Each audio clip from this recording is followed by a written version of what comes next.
We caught up with Max Kettner of HSBC in the previous hour, Ed, and he said we need to focus on what could go right in 2024. Are you more focused on what could go right or what could go wrong? My view of 2024 is that could be a better year than certainly 2022 was, or even 2023. Not that 2023 is turning out to be a very bad year. As we know, the third quarter is turning out to be remarkably strong. So all in all, I think that we'll get through a lot of these challenges, and 2024 should be a better year for earnings, with the market doing better too. Ed Yardeni, you and Ralph Encampor have been way out front of this on the October rally, and we've talked about a second leg of a bull market. As John mentions, Mr. Kettner of HSBC shares your enthusiasm. The arch pullback of this, is the great moderation over? Is the great moderation over, and does that mean you can't make money in stocks?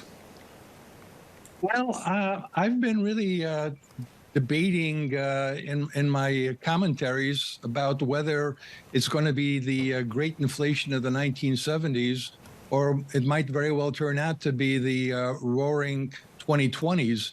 And I've been inclined to believe that on a longer term basis, we will see that the 2020s will be a period of tremendous progress and productivity.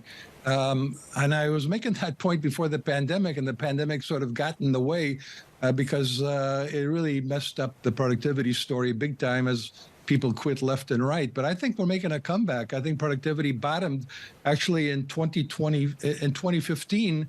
In terms of its growth rate, it was only 0.5% on a 20-quarter trailing basis. I think it's going up to 4% by the end of the decade, which sounds delusional, sounds far-fetched, I'll admit.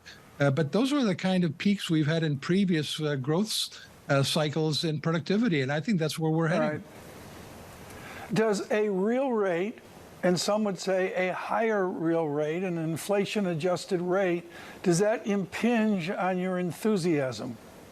Not really. I think we're going back to normal. The new abnormal was the period between the great financial crisis and the great virus crisis. And back then, interest rates were at record lows. I think we're going back to the environment just prior to the great financial crisis, where the TIPS yield was around 2% for the 10-year, and the inflation premium was around 2.5%. So 4.5% is kind of where the bond yield should be in a return to the old normal, and I think that's what we're doing. I think the economy and the stock market have already demonstrated that they can both live with these kind of levels of interest rates.